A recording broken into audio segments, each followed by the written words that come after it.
was a wretch, I remember who I was. I was lost, I was blind, I was running out of time. Sin separated, the breaks were far too wide. From the far side of the desert, you held me in your side. So you made a way across the great divide, left behind heaven's throne to build it here inside. And there at the cross, you paid a debt I owed, broke my chains, freed my soul.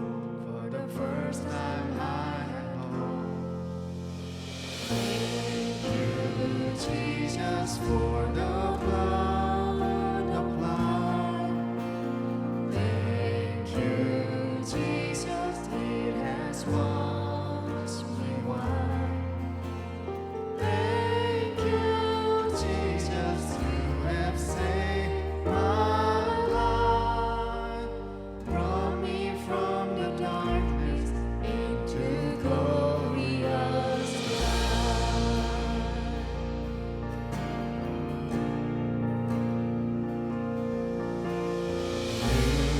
You took my place, laid inside my tomb of sin. You were buried for 3 days, but then you walked right out again.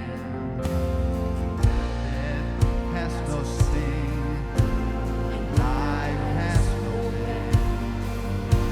For I have been transformed by the blood of the Lamb. Thank you, Jesus, for the blood applied. Thank you, Jesus, it has washed me white. Thank you, Jesus, you have saved my life. Brought me from the darkness into glorious light. There's nothing stronger than the wonder-working power of the blood.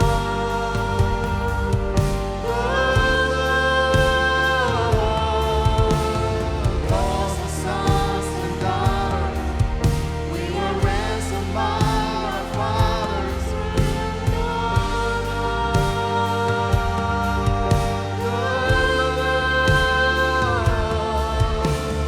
There's nothing stronger than the wonder-working power of the blood.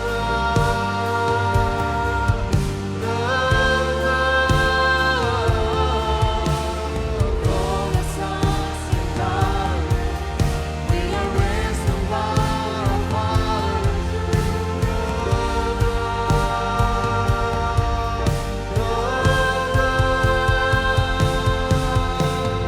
Thank you, Jesus, for the blood applied. Thank you, Jesus, it has washed me white. Thank you,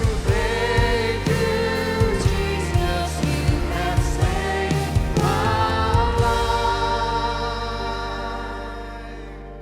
Brought me from the darkness into glorious light. Glory to His name. Glory to His name. There's to my heart was the blood applied. Glory to His name. 그 보혈로 새롭게 된 줄 믿습니다. Thank you for the Jesus for the blood. 기쁨의 날 주신 그 주님을 감사하시면서 이 찬양 큰 목소리로 다시 한번 고백드렸으면 좋겠습니다. 우리의 마음을 보시고 우리의 중심을 하시는 그 주님을 찬양합니다.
거친 바다 주님은 거친 바다 위 나의 영혼 두 손으로 굳게 잡아주시네 주님께 맡긴 인생의 여정 속에 아픈 만큼 기쁨의 다시 한 번 더 처음부터 고백합니다. 주님은 내 맘에 아픔 알아주시니 지난 밤 눈물 지워주시고 아침에 돋아나 여린 풀들과 같이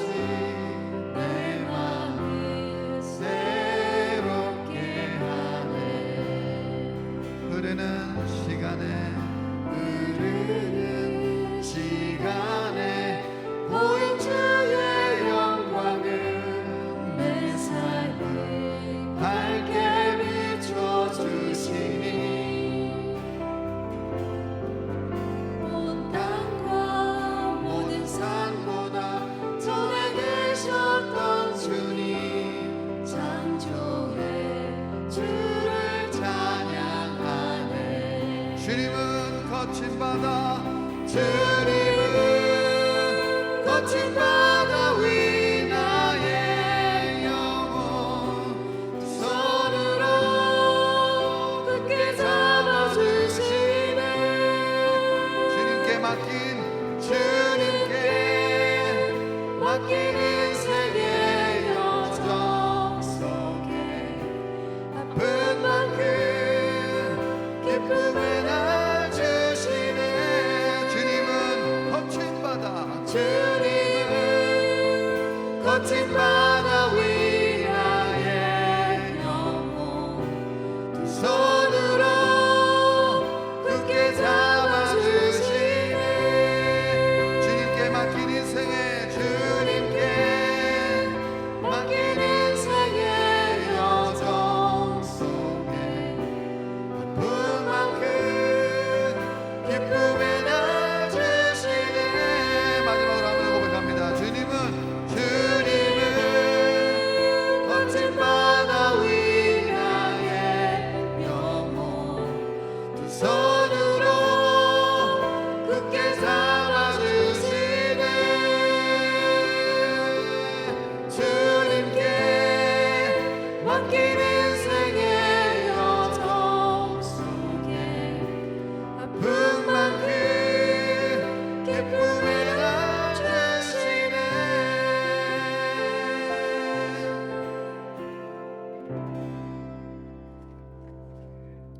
우리의 삶의 여정 속에 기쁨을 날 주시는 주님을 찬양합니다. 우리 죄에서 구속하신 주님을 고백하시면서 힘차게 박수 치시면서 찬양드렸으면 좋겠습니다. 죄에서 자유롭게 함은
감사합니다. 하나님은 어떤 분이십니까? 우리를 지키시는 분인 줄 믿습니다. 우리의 환난 가운데서 건지시고 우리의 모든 것을 알게 하시는 그 주님, 그 주님을 다시 한 번 더 이 찬양으로 고백드리시겠습니다.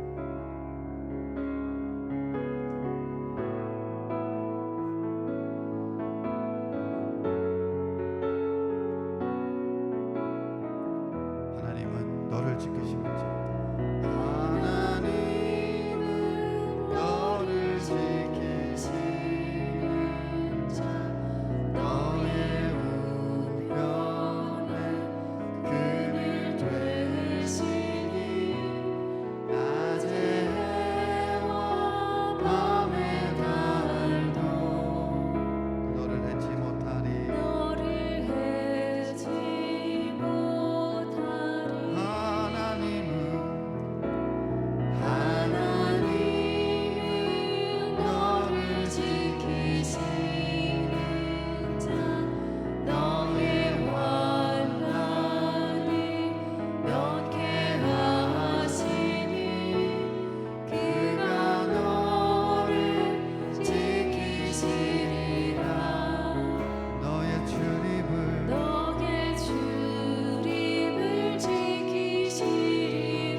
처음부터 다시 한 번 더 고백하겠습니다. 하나님은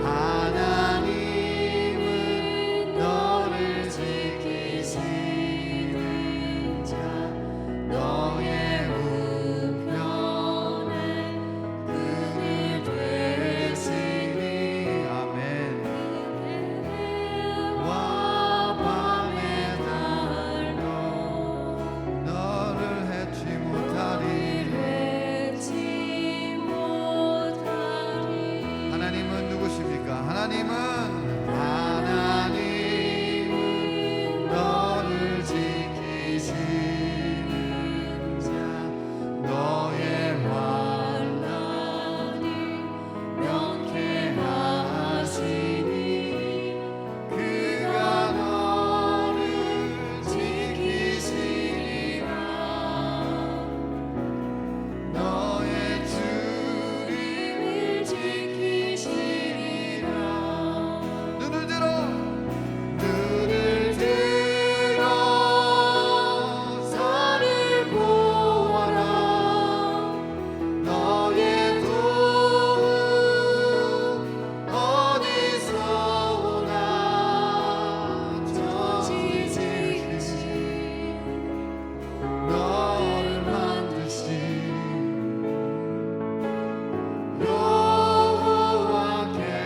여호와께로다. 눈을 들어 산을 보아라. 눈을 들어 산을 보아라. 너의 도움 어디서 오나. 지지신 너를 만드신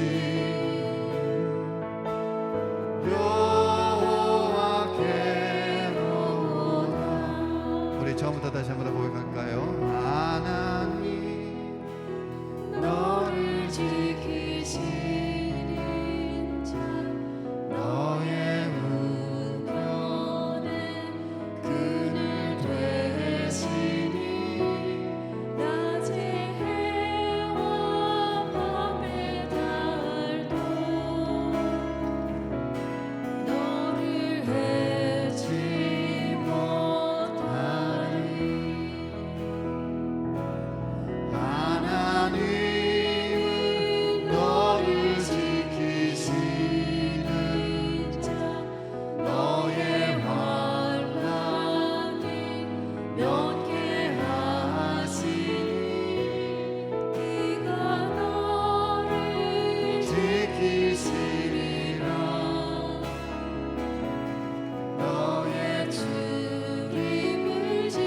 산을 보아라.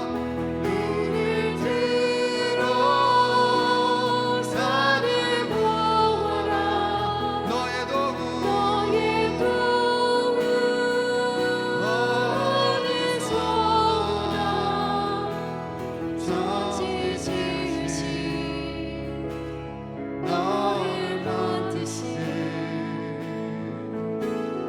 여호와께로다. 천지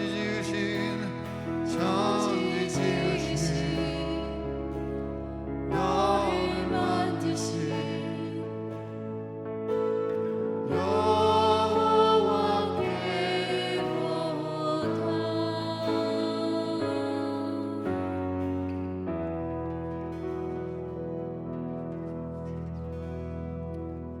우리를 보호하시고 인도하시는 주님을 찬양합니다. 지존하신 주님 이름 앞에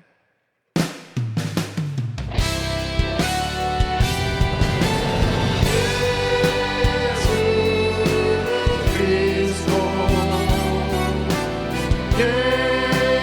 예수는 주 하나님의 영으로 하나님의 영으로 예배드리네. 지존하신 주님 이름 앞에 찬양합니다. 예수는 그리스도 예수는 하나님의 영으로 하나님의 영으로 예배드리네. 예배드리네. 우리의 마음을 다하여서 우리를 창조하시고 만드신 여호와 하나님의 이름을 높여드리는 시간 되기를 소망합니다. 창조의 아버지, 창조의 아버지, 그 섭리 보이사 택하신 세대 일으키 이 땅을 고치소서. 이 땅을 고치소서. 주의 크신 능력 만물이 사모하니 성령의 기름 부어 주사. 이 시간 임하소서. 이 시간 임하소서. 주 영광 여기 임하사 열방향의 금이 비추소서. 주의 얼굴 구할 때 주의 은혜 머무소서. 주의 은혜 머무소서. 열방의 통치 세상이 보리라. 세상이 보리라. 신실한 주의 약속은 교회는 승리하리. 교회는 승리하리. 우릴 돌아보사 강건케 하소서. 강건케 하소서. 연약함 모두 벗어진 교회는 승리케 하옵소서. 주 영광 여기 임하사 열방향의 금이 비추사면 주의 영광 주의 얼굴 구할 주의 은혜 머무소서. 주의 은혜 머무소서. 주 영광 여기 임하사 열방향의 금이 비추소서. 주의 얼굴 구할 때 주의 은혜 머무소서. 우리 시간 두 손 높이 들고 주 주님께 영광의 찬양 들리기를 원합니다.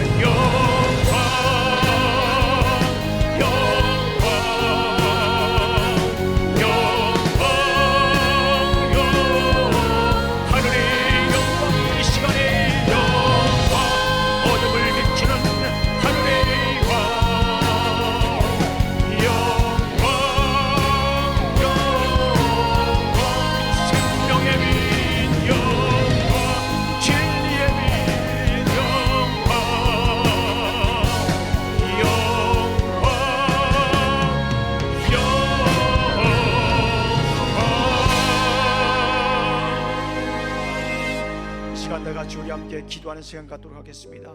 하늘에 영광이 임하는 예배가 되게 하여 주시옵소서. 감사로 드리는 예배가 되게 하여 주시옵소서. 이 시간 함께 뜨겁게 기도하는 시간 갖도록 하겠습니다. 하나님 아버지 감사합니다. 오늘도 함께 해주시고 주의 권능으로 아버지 하나님 지켜주시니 감사합니다. 아버지 하나님 오늘 주 앞에 나와 예배를 드립니다. 아버지 하나님 받아주시고 아버지 하나님 영광 가운데 함께 해주셔서 주님의 크신 사랑이 임하는 예배가 되게 하여 주시옵소서. 아버지 하나님 어둠은 물러가게 하여 주시고 아버지 하나님 우리 가운데 절망은 물러가게 하여 주시옵소서. 우리 가운데 근심과 걱정 하늘의 영광의 빛으로 비춰지는 예배가 되게 하여 주시옵소서. 아버지 하나님 온전히 오늘 예배 드릴 때 감사로 예배 드리기를 원합니다. 아버지 하나님 도와주시옵소서. 우리가 무언가 받는 예배가 되지 않게 해주시고 우리가 주님께 온전히 감사로 드리는 예배가 될 수 있도록 아버지 하나님 도와주시옵소서. 우리 지체 가운데에 아버지 하나님 육신의 연약함으로 고통당하는 이들이 있습니다. 여호와 라파의 손길로 치료하여 주시옵소서. 여호와를 경외하는 자는 의로에 같아서 치료의 공사를 바라신다 말씀하셨사오니 아버지 하나님 치료의 공사를 비춰 주시어서 영광을 비춰 주시어서 아버지 하나님 깨끗이 치료하여 주실 줄로 믿습니다. 주님 감사합니다. 예수님 이름으로 기도합니다. 아멘.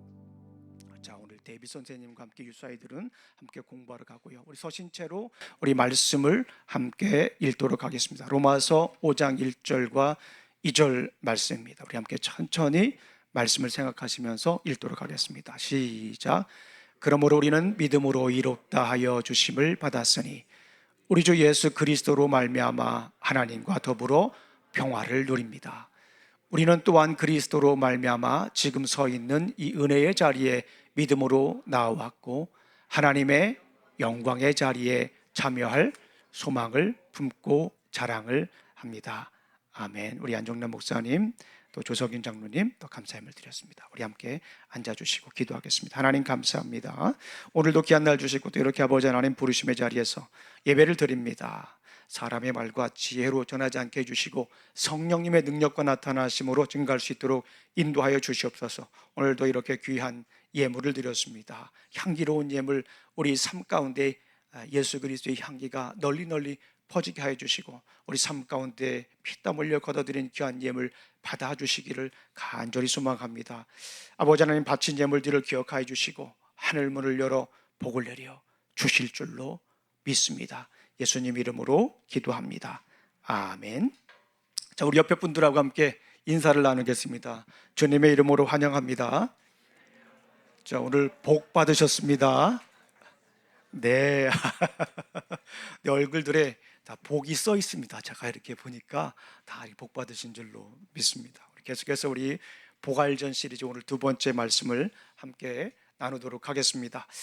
지난주에 이야기한 청년과 만남은 계속 지속되었습니다. 그 청년의 질문이 생각이 나시나요? 청년의 질문이 무엇이었죠? 하나님이 계시다면 하나님이 왜 보이지 않는 걸까요? 그거였어요. 그래서 제가 그 청년에게 하나님은 자연을 통해서 우리 사람을 통해서 환히 비춰주신다. 로마서에 읽는 말씀을 가지고 말씀을 드렸어요. 환히 비춰주신다, 다 보여주신다 라고 하는 그런 말씀을 증거했습니다. 그러면서 그 청년에게 제가 두 가지 얘기를 했어요. 첫 번째는 뭐였습니까? 하나님께 가까이 가야 된다. 자연을 한번 봐라. 자연을 보니까 하나님의 숨결과 하나님의 손길이 있다. 특별히 자연 속에서 하나님의 뭐가 있다고 그랬어요? 하나님의 지문이 찍혀져 있다. 그걸 봐야 한다 라고 말씀을 나누었어요. 그런데 그 친구가 그 이야기를 마음속에 담고 있었나 봐요. 그러면서 제가 어땠냐고 물어보니까 생각의 전환은 좀 생겼대요. 예전에는 하나님이 안 보인다라고 해서 정말 하나님의 진짜 모습을 보고 싶어서 그런 질문을 했는데, 이렇게 목사님께서 자연을 통해서 하나님께서 환히 비춰주신다라고 하는 얘기를 들으니까 자연이 다르게 보고 하나님이 좀 느껴진다라고 하는 그런 이야기를 했어요. 그래서 좀 더 하나님께 가까이 가서 보고, 제가 또 얘기를 했잖아요. 믿음의 렌즈를 끼고 봐야 한다. 그래서 계속해서 그런 노력을 해야겠다는 생각만 든다고 얘기를 했어요. 그리고 나서 제가 또 여쭤봤습니다. 오늘도 질문을 가지고 왔냐라고 하니까 역시 질문을 가지고 왔다라고 합니다. 그 질문이 뭐였냐면요, 하나님이 계시다면 사람들은 왜 하나님을 믿지 않을까요? 하나님이 계시다면 이 세상은 왜 이렇게 악할까요? 라고 하는 그런 질문이었어요. 우리도 간혹 그런 질문을 하지 않습니까? 그래서 제가 그 질문에 대해서 어떻게 대답을 했는가 오늘 잠시 나누도록 하겠습니다. 첫 번째는 세상적인 답이었고요. 두 번째는 성경적인 답이었습니다. 그때 그 친구가 얘기를 했을 때 여러 가지 생각이 머리에 떠올랐어요. 뭐 사회 철학자의 생각도 났고, 사회학자, 철학자, 뭐 신학자, 여러 사람들의 생각이 떠올랐습니다. 그런데 제 머릿속에 두 가지가 떠올랐는데 한 가지만 제가 얘기를 했어요. 그 중에 하나가 뭐냐면 이신론이라고 하는 거예요. 어려운 말로 비즘이라고 얘기를 합니다. 여기서 이라고 하는 것은 우리가 이성할 때, 이치할 때 그 이입니다. 이거는 아주 간단하게 말씀을 드리면 이래요. 하나님이 세상을 만드셨어요. 하나님이 세상을 만들긴 하셨지만 하나님은 세상을 떠났다라고 생각을 하는 거예요. 언뜻 보면은 성경적인 대답일 수도 있지만 사실은 철학을 조금 당시 사상을 좀 공부해 보면은 당시 계몽주의 영향을 받은 그냥 하나의 사상입니다. 왜냐하면 중세 시대에는 신중심의 사상이었잖아요. 그렇기 때문에 과도기적 입장에서 하나의 철학적 사조라고도 볼 수가 있어요. 성경적 관점은 아닙니다. 그래서 저는 secular answer라고 저는 생각을 했어요. 뭐라고요? 이 신론은 뭐냐면 하나님은 세상을 만드셨어요. 만들긴 만들었는데 하나님은 더 이상 세상에 관여하지도 않습니다. 주권자로 세상을 다스리지도 않습니다. 그리고 세상은 그냥 세상의 이치에 따라서 기계적으로 세상은 흘러간다라고 생각하는 게 이신론이에요. 이신론을 얘기할 때 이런 비유들을 많이 듭니다. 시계 비유를 듭니다. 어떤 사람이 시계를 만들고 시계에 태엽을 이렇게 감아 놓았잖아요. 그리고 나서 이제 떠납니다. 그럼 시계는 태엽을 감긴 상태에서 계속 돌아가는 거죠. 마치 이 세상도 그렇게 돌아간다라고 생각을 하는 거예요. 그러니까 하나님은 지금 우리가 생각하는 것처럼 예배의 대상은 아닙니다. 하나님은 그냥 사람들의 하나의 관념에 지나지 않다라고 하는 그런 생각입니다. 이런 이신론을 가지고 있는 사람들이 굉장히 많이 있었어요. 그럴싸하잖아요. 하나님을 버리기는 좀 그렇고, 또 그렇다고 해서 자기가 가지고 있는 이성을 또 내려놓기도 그렇고, 그래서 두 가지를 이렇게 생각하는 일종의 혼합주의적인 세속적인 생각이다라고 볼 수가 있습니다. 이들이 생각하는 인간이 굉장히 중요해요. 우리가 생각할 때 사람은 하나님의 형상으로 지음받았다라고 생각을 하잖아요. 그런데 이 신론자들은 전혀 그렇게 생각하지 않습니다. 하나님의 형상과는 전혀 관계가 없고, 뭐 지성이나 이성, 우리 알 수 있는 우리 지성이라든가 우리 품성들, 이것도 하나님의 성품과 전혀 닮지 않았다라고 이렇게 생각을 합니다. 인간이 하나님과 교통하면서 인격적인 관계를 맺거나 하나님이 주시는 계시의 말씀을 받지 않는다고 보는 거예요. 하나님은 떠났기 때문에 사람들의 이성에 따라 살아가는 거예요. 이성적인 사고방식을 하게 되면 기계적인 인과응보가 자리 잡게 됩니다. 이성적인 게 뭡니까? 이치에 맞게 움직이는 거잖아요. 정해져 있는 것에 따라서 움직이자는 거잖아요. 원리 안에서만 움직이는 거잖아요. 그러니까 이들이 가장 좋아하는 말 중에 하나가 뭐냐면 인과응보예요. 여러분들 인과응보하면 떠오르는 사람이 있잖아요. 누굽니까? 우리 구약의 보따리 하면서 배운 사람 있잖아요. 누구죠? 욥이잖아요. 욥이 인과응보 때문에 얼마나 큰 고통을 받았어요. 마치 그것이 세상의 이치처럼 보이지만 인과응보 사상을 가지고 있으면요, 때로는 좋기도 하지만 부작용이 굉장히 큽니다. 사람들의 관계 속에서 여러분들 잘 아시는 것처럼 응보가 그대로 지켜집니까? 사람들과 사람들 속에서 이성대로 다 따라갑니까? 그렇지 않잖아요. 거기에는 오해가 생깁니다. 굉장히 큰 오해가 생기잖아요. 오죽하면 욥의 그렇게 친한 친구들이 욥을 찾아와 가지고 빨리 회개하고 하나님이 너를 치셨으니까 빨리 회개하고 하나님께 가라고 하는 그런 말도 안 되는, 언뜻 보면 맞는 얘기잖아요. 이치에 맞는 얘기잖아요. 그러나 우리 신앙인으로서 욥기를 아는, 하나님의 성품을 아는 우리로서는 말도 안 되는 그런 판단을 하는 모습을 우리가 볼 수가 있어요. 인과응보에 따라가게 되면 오해가 생기죠. 오해는 무엇을 만듭니까? 갈등을 만들어내는 거예요. 그래서 우리가 잘 아는 것처럼 인종차별이라든가 종교 간의 갈등이라든가 여러 가지 부도덕한 일들이 사회에 불정의가 생기는 것이다 라고 볼 수가 있습니다. 그렇다면 세상적인 답은 이신론이라고 얘기를 하는데 우리 성경적인 답은 무엇일까? 우리 한번 살펴보도록 하겠습니다. Death in the Bible. 우리 이거 하기로 했잖아요. 우리 한번 해보겠습니다. Death in the Bible. 그래요. 성경에 써 있는 걸 우리가 배워야겠지 않겠습니까? 하나님이 세상을 만들었다면 세상은 왜 이렇게 악할까? 성경의 답입니다. 성경의 답은 아주 간단합니다. 이 세상이 악한 것, 이 세상이 이렇게 엉망진창인 것은 죄 때문이다 라고 이야기를 합니다. 사도 바울은 이렇게 얘기를 하죠. 로마서 3장 23절 말씀을 우리 함께 읽어보도록 하겠습니다. 시작. 모든 사람이 죄를 범하였으므로 하나님의 영광에 이르지 못합니다. 죄가 무엇입니까? 제가 여러 번 말씀을 드렸죠. 죄가 무엇이죠? 죄라고 하는 것은 하나님과 우리와 분리가 된 거예요. 오늘 아침에도 우리가 찬양을 드렸잖아요. Sin separated. 그죠? 죄가 우리와 하나님을 멀리 해놓은 게 죄입니다. Separation. Sin is separation of God. 하나님과 우리 사이를 이렇게 갈라놓은 것이 죄입니다. 그 죄의 현상들이 어떤 것이 있을까요? 성경에서는 그의 죄의 모습들을 아주 잘 설명하고 있습니다. 로마서 1장 29절부터 31절까지 한번 보도록 하겠습니다. 하나님과 우리가 멀어졌습니다. 죄의 모습을 가지고 있는 현상들, 죄의 현상들을 성경에서는 이렇게 얘기를 합니다. 한번 천천히 한번 읽어보겠습니다. 시작. 사람들은 온갖 불의와 악행과 탐욕과 악이 가득 차 있으며 시기와 살인과 분쟁과 시기와 저기로 가득 차 있으며 수근거리는 자요, 중상하는 자요, 하나님을 미워하는 자요, 불순한 자요, 오만한 자요, 사랑하는 자요, 자랑하는 자요, 악을 꾸미는 모략꾼이요, 부모를 거역하는 자요, 우매한 자요, 신의가 없는 자요, 무정한 자요, 무자비한 자입니다. 죄의 모습들이 이렇게 나타났어요.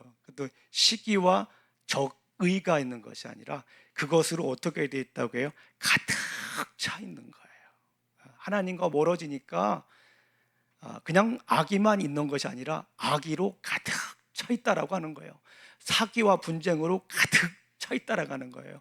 어떻게 하면 악한 일을 할까? 어떻게 하면 사기칠까? 어떻게 하면 사람들께 분쟁시킬까? 그러면서 불손하고 오만하고 자랑하고 미워하고 악을 꾸미고 또 부모를 거역하는 것도 나오네요. 부모를 거역하는 것도 보니까 죄의 모습이네요.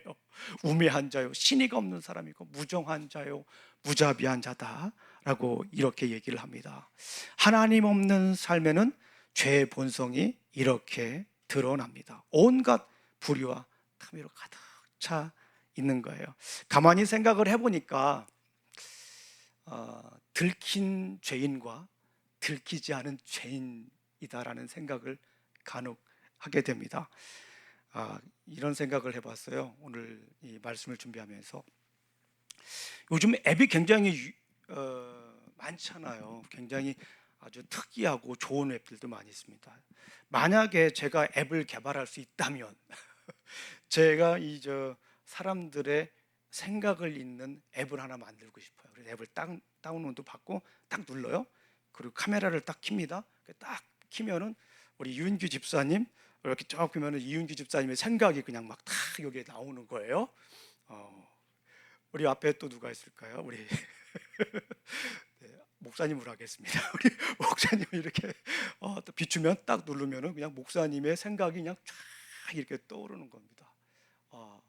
그러면 아마 우리 서로 만나기 힘들지 않을까 그런 생각이 들기도 합니다. 요즘 챗 GPT가 굉장히 또 유행이지 않습니까? 널리 사용되고 있지 않습니까? 챗 GPT한테 물어봐요. 이렇게 얼굴을 딱 대고 우리 지금 생각 좀 얘기해 줘. 우리 안사모님 우리 생각 좀 얘기해 줘. 그러면 챗 GPT가 쫙 얘기를 해주는 거예요. 우리 안사모님 지금 말고 일주일 동안 있었던 생각을 정리해 줘. 요일별로. 그러면 쫙 나오는 거예요. 그리고 그걸로 한번 그림을 보여줘. 내가 이해하기 쉽게. 그리고 분석을 한번 해줘. 어떤 생각을 주로 많이 하나. 이렇게도 한번 물어볼 수도 있을 것 같아요. 그러면 아마 우리는 예배드리기 쉽지 않겠다 하는 생각이 듭니다. 저도 그런 생각을 해요. 설교하기 쉽지 않겠다. 우리 성도님들이 이 스마트폰을 켜고 앱을 켜서 김영정 목사가 무슨 마음을 가지고 설교하나 이렇게 한번 보게 되면 다 보일 수 있겠다. 제가 생각하는 건 그거예요. 드리고 싶은 말씀은 그것입니다. 우리 사람들은 모두 죄를 짓는다라고 하는 거예요. 누구도 부인할 수 없는 것입니다. 그리고 우리 주변에 일어나는 문제는 이 죄 때문에 일어나는 일들이라고 볼 수가 있습니다. 그런데 중요한 것은 죄는 근본적인 문제를 파괴하죠. 아주 근본적인 문제. 어떤 문제입니까? 예배에 관한 것입니다.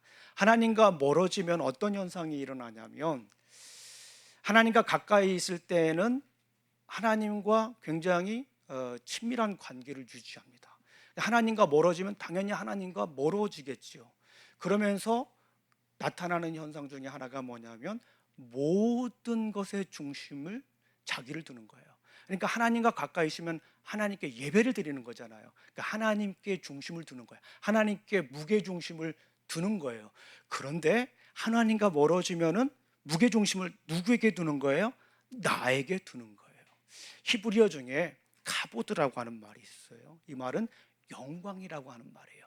영광이라고 하는 말인데 이 말의 어원은 뭐냐면 무게를 두다 그런 뜻이에요. 무게를 두다. 그러니까 하나님께 예배를 드리면서 하나님께 무게 중심을 두면 그게 하나님께 영광 드리는 거예요. 대신에 무게 중심을 이 세상의 모든 일들 가운데에 일어나는 무게 중심을 생각하는 것을 내게로 둔다라고 하는 것은 뭐예요? 자기 중심적이 되는 겁니다. 하나님과 멀어졌을 때 그런 현상이 자연적으로 우리 삶 속에 나타나는 것을 우리는 볼 수가 있습니다. 하나님과 멀어지면 그게 죄예요. 멀어지면 어떤 현상이 일어난다고요? 모든 중심을 자기에게 두는 거예요. 무게 중심을 자기에게 두어요. 그러면서 나타나는 현상은 뭡니까? 예배하지 않아요. 예배가 소홀해졌다라고 하는 것은요 굉장히 큰 문제예요. 죄의 모습 가운데 가장 큰 현상이 예배를 멀리하고 싶은 거예요. 하나님을 예배드리고 싶지 않은 거예요. 여러분들 잘 기억하셔야 됩니다. 데이비드 포스터 웰리스라고 하는 소설가가 있습니다. 포모나 대학의 교수님이신데요. 이분이 원래는 무신론자였어요. 그러다가 하나님을 믿게 되었습니다. 그분이 어느 대학에서 졸업 연설을 이렇게 했어요. 굉장히 저에게는 인사이트풀했습니다. 여러분들에게 소개해드리겠습니다. 우리가 살아가는 매일의 삶의 참호 속에서 사실상 무신론이라는 것은 없습니다. 자기가 무신론자였었어요 예전에. 그러니까 이런 고백을 할 수가 있는 거예요. 예배하지 않는 사람은 없습니다. 모두가 예배를 합니다. 우리가 할 수 있는 유일한 선택은 무엇을 예배할지입니다. 여러분 예배하는 것이 여러분을 산채로 잡아먹을 겁니다. 돈과 물질을 예배하면 그런 것에서 삶의 진정한 의미를 얻는다면 절대 만족할 수 없을 겁니다. 이것은 사실입니다. 육체와 아름다움, 성적 매력을 예배한다면 항상 자신이 못생겼다라고 느낄 겁니다. 시간과 세월의 흔적이 외양에 나타나기 시작하면 결국 죽기 전에 수만 번의 죽음을 경험하게 될 것입니다. 이게 문제인 거예요. 하나님보다 자신을 예배하게 되면 우리는 자기 자신을 즐겁게 하기 위해서 우리가 여러 번 얘기했지만 돈, 권력, 성을 쫓게 됩니다. 섬기게 되는 거예요. 돈이 중요해요. 살아가는데 여러분 돈 중요하지 않지 않습니까? 굉장히 중요해요. 저는 우리 성도님들이 늘 말씀을 드리지만 돈을 많이 벌었으면 좋겠어요. 그리고 권력, 또 그런 힘을 좀 가졌으면 좋겠어요. 그리고 여러분들이 명예롭게 살았으면 좋겠어요. 저의 기도 제목이기도 합니다. 그거는. 그런데 중요한 건 뭐냐면 돈 권력성이 그렇게 중요하지만 이것을 섬기면, 이것을 예배하면 큰 문제가 된다라고 하는 거예요. 이게 어떨 때 나타난다고요? 하나님과 점점 멀어질 때 더 돈이 커 보이는 거예요. 하나님과 멀어질 때 더 권력이 커 보이는 거예요. 하나님과 더 멀어질 때 쾌락이 더 커 보이는 것이지요. 이것이 문제가 된다라고 볼 수가 있습니다.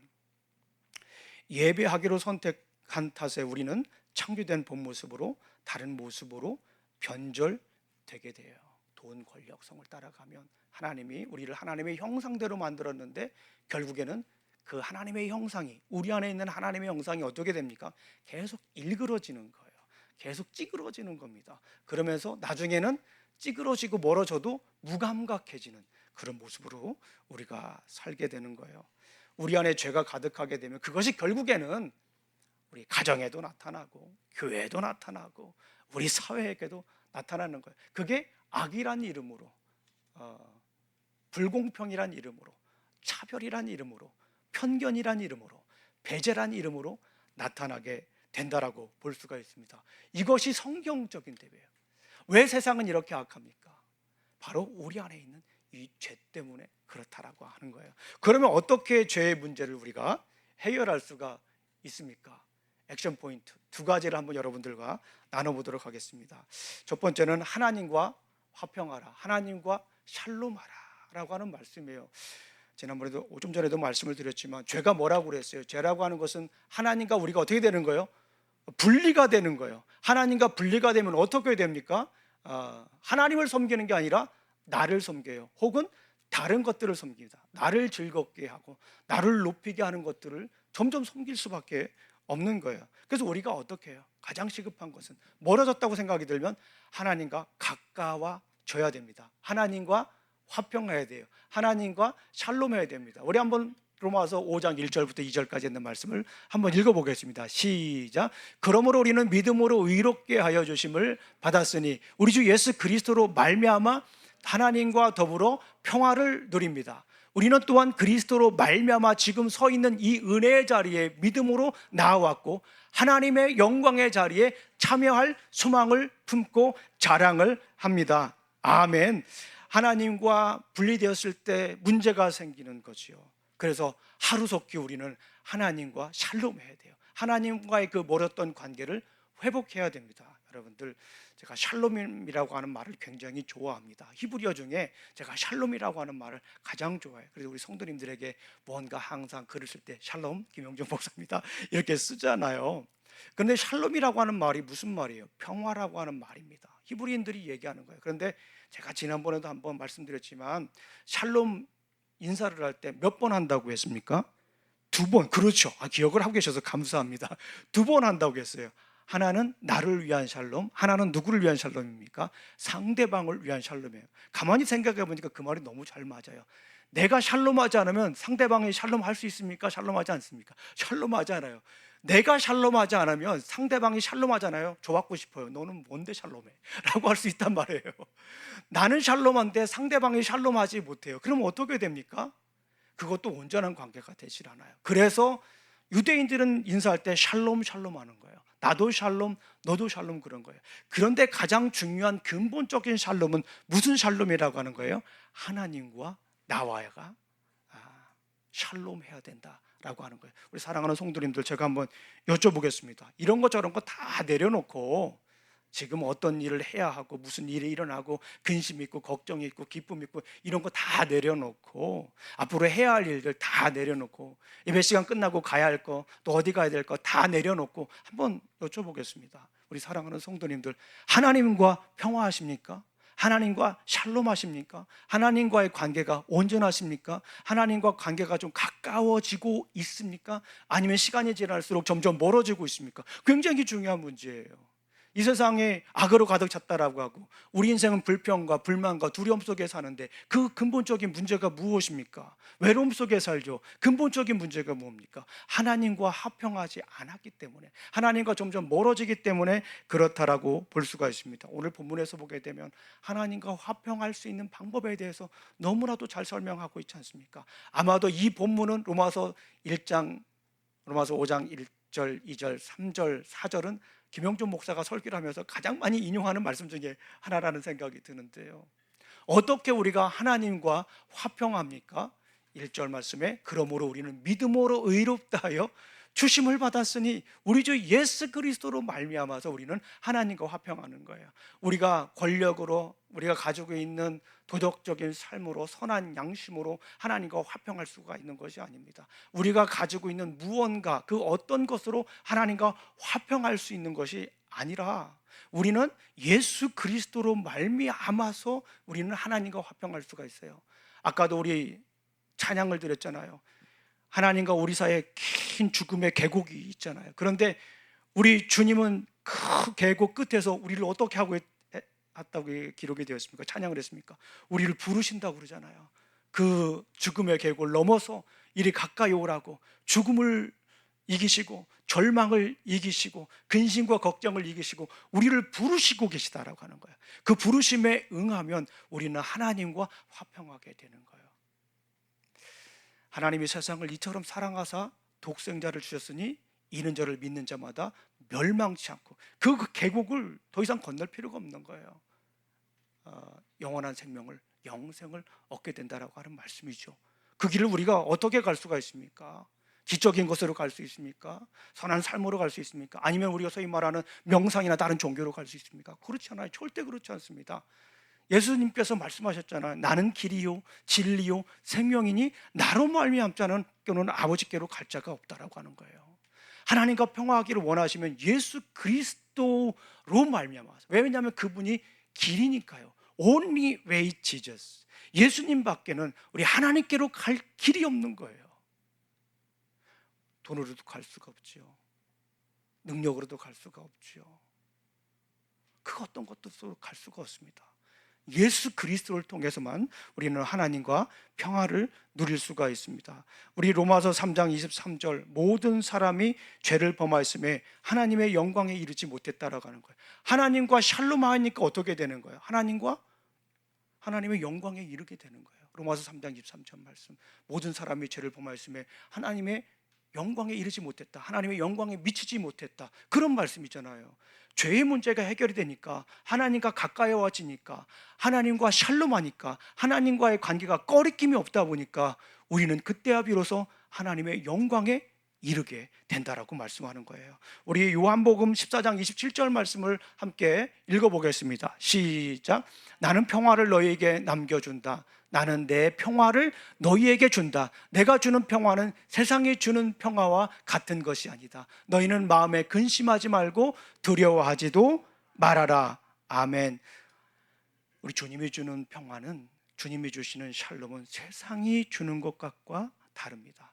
솔로몬 여러분들 기억하시잖아요. 솔로몬은 남자로서 누릴 수 있는 모든 것들을 가지고 있었던 사람이에요. 어쩌면 우리 모든 남자들의 워너비가 솔로몬일 수도 있습니다. 그런데 솔로몬이 평화롭다고 얘기하셨나요? 인생말 내내 헛되고 헛되니 모든 것이 다 헛되다. 여기서 헛되다라고 하는 것은 헤이벨이라고 하는 히브리어인데요, 이 히브리어가 가지고 있는 영상은 이런 거예요. 수증기와 같다. 잠깐 있다가 사라지는 것 같다. 그러니까 솔로몬은 세상에 누릴 것들을 다 누렸지만 구멍난 인생으로, 채워지지 않는 인생으로 살았다는 거예요. 그러니까 헛되고 헛되니 헛되다, 모든 것이 헛되다라고 고백하는 겁니다. 그러면서 그가 깨달은 마지막 한 가지가 무엇이었어요? 사람의 본분, 사람이라면 마땅히 해야 될 것이 있는데, 그것이 뭐냐면 하나님을 경외하고 그 말씀을 지키는 것이다라고 얘기를 한 거예요. 하나님과 가까워질 때 비로소 우리는 채워지는 겁니다. 하나님과 가까워질 때 우리는 비로소 세상이 주는 평화가 아니라 하나님이 주시는, 하늘로부터 내려오는 참 평안을 누리며 살아갈 수 있는 거예요. 그럴 때 우리 주변이 달라집니다. 내가 달라지면 우리가 달라지는 거예요. 많은 사람들이 그렇죠. 너 때문에 그래, 저 사람 때문에 그러는데 그게 아니죠. 직장에서도 마찬가지예요. 저 사람 때문에 우리 팀워크가 잘 이루어지지 않고, 저 사람 때문에 잘 되지 않는다. 우리 가정에서도 너만 없으면 우리 가정이 행복할 텐데 그런 얘기 합니까? 안 합니까? 안 하시죠? 우리 성도님들은 그렇죠? 그렇게 믿어요. 그런데 그런 생각들을 많이 가지고 있어요. 그런 현상들이 많이 일어나고 있단 말이에요. 그런데 하나님과 평화하면, 내가 먼저 하나님과 평화하게 되면 어떤 현상들이 납니까? 내가 평화하면 가족이 평화하고, 교회가 평화하고, 우리 주변이 평화하고, 나라가 평화되고, 세상이 화평하게 되는 것입니다. 우리 사랑하는 성도님, 먼저 하나님과 화평하시길 바랍니다. 생각해 볼 때 하나님과의 꺼리낌이 있습니까? 거리감이 있습니까? 지금 당장 하나님과 화평의 길을 여시기를, 그 길을 가시기를 주님의 이름으로 축원합니다. 두 번째 액션 포인트입니다. 첫 번째는 하나님과 샬롬하라. 두 번째는 마귀와 싸워서 이기라. 하나님과 관계를 회복한 후에도 우리가 계속 해야 될 일이 있더라고요. 신앙생활을 해보니까 하나님과의 관계가 회복됐다고 해서 거기서 끝나는 게 아니더라고요. 하나님과 관계가 회복된 이후에도 계속해서 우리가 해야 될 것이 있는데, 그것이 무엇입니까? 싸워서 이겨야 돼요. 싸워서 이겨야 됩니다. 그 관계를 계속해서 깨트리려고 해요. 가만 놔두질 않아요. 가만히 이렇게 생각을 해보면 사탄은 틈새를 잘 공략하는 것 같아요. 사람들의 약점을 너무너무 잘 알아요. 김영중 목사 파일을 딱 치면 김영중 목사의 약점이 그냥 주르르르르르르르르르르 너무 많나요? 계속 나와요. 그거를 공략하는 거예요. 사탄은 너무너무 잘 알고 있어요. 그래서 우리는 계속해서 싸워서 이겨야 됩니다. 그렇지 않으면 우리는 결국에는 어느새 지고 있어요. 우리 성경을 한번 읽어보겠습니다. 베드로전서 5장 8절 9절 말씀입니다. 시작. 정신을 차리고 깨어 있으십시오. 여러분의 원수인 악마가 우는 사자와 같이 삼킬 자를 찾아 두루 다닙니다. 믿음에 굳게 서서 악마를 대적하십시오. 주무시는 분은 없기 때문에 다시 한 번 더 제가 큰 목소리로 한번 우리 같이 읽어보겠습니다. 시작. 정신 차리고 깨어 있으십시오. 여러분의 원수인 악마가 우는 사자같이 삼킬 자를 두루 찾아다닙니다. 믿음에 굳게 서서 악마를 대적하십시오. 정신 차리라고 얘기를 하지 않습니까? 깨어서 우리가 대적해야 됩니다. 그렇지 않으면 우리가 져요. 우리 삶 가운데 특별한 문제가 없이 무탈하면서 살아가다 보면 어느새 우리는 사탄에게 이미 공략당하고 있는 경우가 많습니다. 텍사스에 뱀이 있잖아요. 가장 무서운 뱀이 어떤 뱀입니까? 제가 알기로는 이 방울뱀입니다. 쉬, 방울 소리가 나는 이 방울뱀입니다. 방울뱀은 왜 무서워요? 독이 있잖아요. 맹독. 물리면 일단 빨리 가야 됩니다. 그래서 어떤 때는 이 헬리콥터가 뜨기도 한다고 그래요. 아직 안 물려봐서 잘 모르겠습니다. 그만큼 독이 강합니다. 그런데 이 방울뱀이 다람쥐를 잡는 방법이 이렇다라고 합니다. 먼저 꼬리를 흔들어서 무엇을 냅니까? 소리를 낸대요. 그러면은 다람쥐가 나무에서 그 소리를 가만히 듣고 있다라고 합니다. 그러면서 이 뱀이 다람쥐를 이렇게 노려본대요. 그러면은 다람쥐와 이 뱀이 눈을 마주치게 되면 이 다람쥐가 놀란답니다. 그래서 떨어지는 경우가 굉장히 많대요. 그래서 그때 잡아먹는다라고 합니다. 이거는 제 얘기가 아니라 뱀에 관한 연구를 한 분들이 그런 얘기를 해서 참 재미있게 읽었어요. 사탄도 똑같다라고 하는 거예요. 소리를 내요. 소리를 내면 거기에 현혹이 되죠. 미혹되죠. 유혹이 되죠. 그러다 이렇게 눈 마주치면 어떻게 됩니까? 깜짝 놀래가지고 떨어지면 칵 벌리고 있다가 뱀이 다람쥐를 잡아먹듯이 사탄이 우리를 잡아먹는다라고 하는 것이에요. 사탄은 우리의 필요를 너무나도 잘 알아요. 우리가 어떤 소리에 잘 따라가는지, 어떤 소리의 길을 쫑긋하는지 너무나도 잘 알아요. 그러니까 그 소리를 냅니다. 사탄은 우리를 유혹하고 미혹하기도 합니다. 때로는 우리를 넘어뜨리려고 현혹하기도 해요. C.S. 루이스라고 하는 사람의 책에 보게 되면 이런 이야기가 나와요. 마녀가 똑똑한 소년 에드먼드를 죽이기 위해서 터키 사탕을 사용합니다.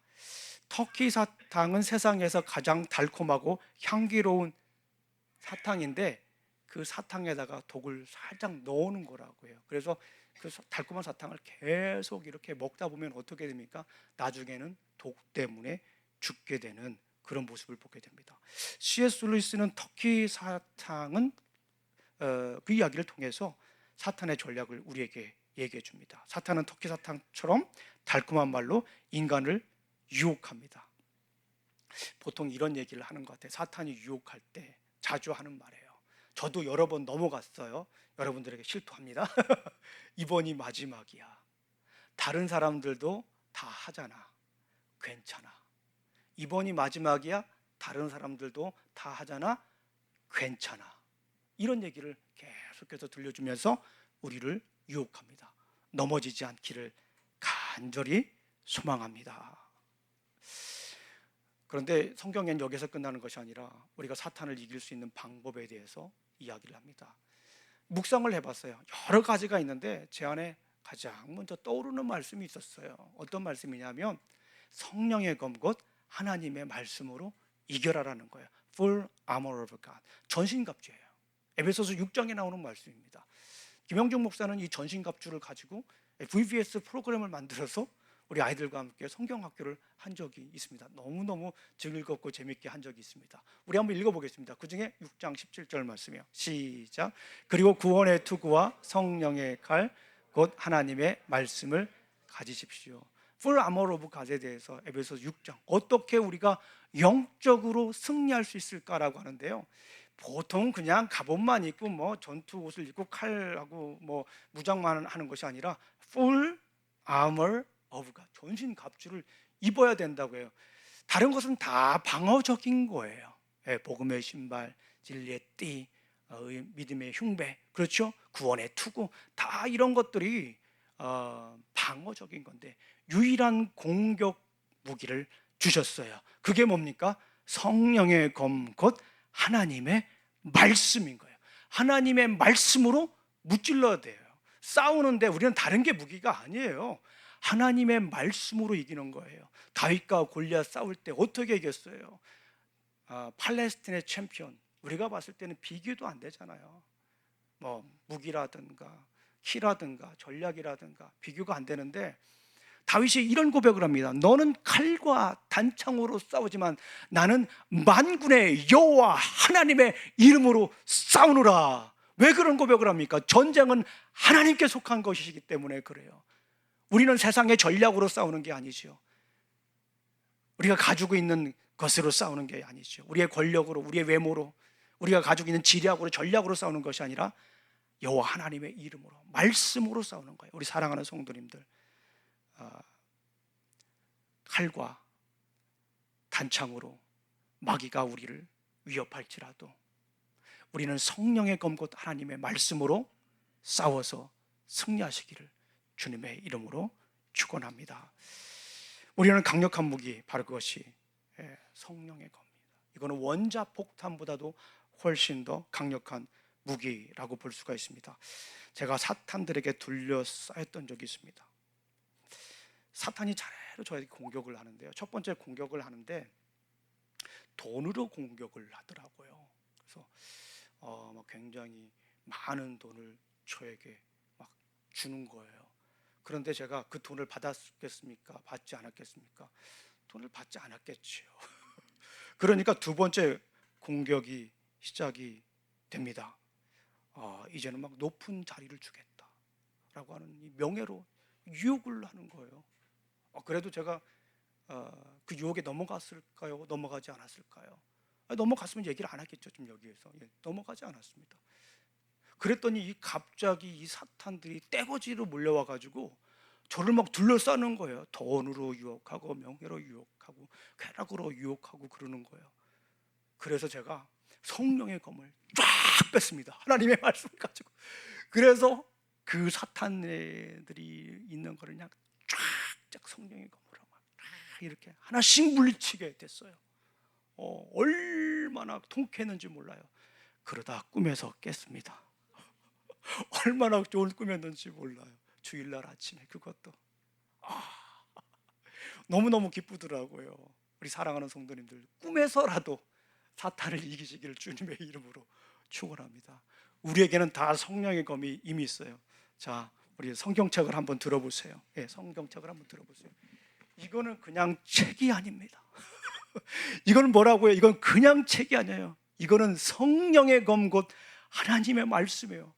마귀와 싸워서 이길 수 있는 가장 강력한 무기입니다. 그래서 우리는 날마다 성경을 읽고 그 성경 말씀으로 싸워서 이겨야 될 이유가 바로 그곳에 있는 거예요. 세상이 악해지는 이유가 무엇입니까? 죄 때문이죠.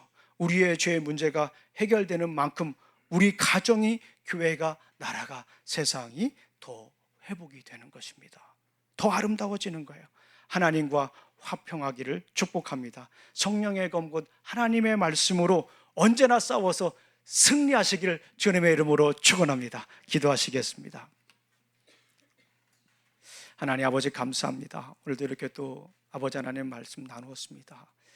세상이 악한 것이 우리의 실수가 아니라, 우리의 오해가 아니라, 갈등이 아니라 결국에는 죄라고 하는 말씀을 우리가 나누었습니다. 아버지 하나님, 이 죄를 이길 수 있도록 우리에게 십자가 보혈의 능력을 경험하게 하시니 감사합니다. 예수님을 믿을 수 있는 믿음을 주셔서 감사합니다. 앞으로 이 믿음 가지고 끝까지 변치 않고 살아갈 수 있도록 지켜주실 줄로 믿습니다. 아버지 하나님, 성령의 검 곧 하나님의 말씀으로 승리하며 살아가겠습니다. 예수님 이름으로 기도합니다. 아멘. 우리 다 같이 일어나셔서 찬양을 드리겠습니다.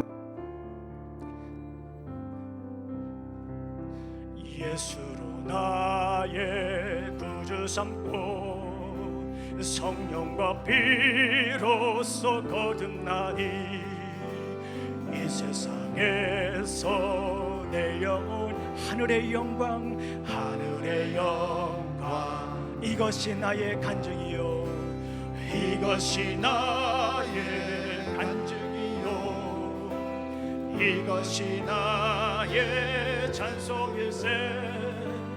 나 사는 동안 끊임없이 구주를 찬송. 아멘. 온전히 주께 맡긴 내 영, 사랑의 음성을 듣는 중에 천사들 왕래하는 하늘의 영광, 하늘의 영. 아멘. 이것이 나의 간증이요, 이것이 나의 간증이요, 이것이 나의 찬송일세. 나 사는 동안 끊임없이 구주를 찬송하리로다. 주 안에 기쁨 누림으로 마음의 풍랑이, 마음의 풍랑. 아멘. 세상과 나는 간 곳 없고 구속한 주만, 이것이 나의 간증이요, 이것이 나의 간증이요, 이것이 나의 찬송일세. 나 사는 동안 끊임없이 구주를 찬송하리로다. 아멘. 이제 우리 구주 예수 그리스도의 은혜와 하나님의 사랑과 성령님의 교통하심이 날마다 하나님과 화평하며 싸워서 승리하며 살아가길 원하는 어신 우리 침례교회 성도들, 모리와 직장과 가정과 사업의 자녀들 위해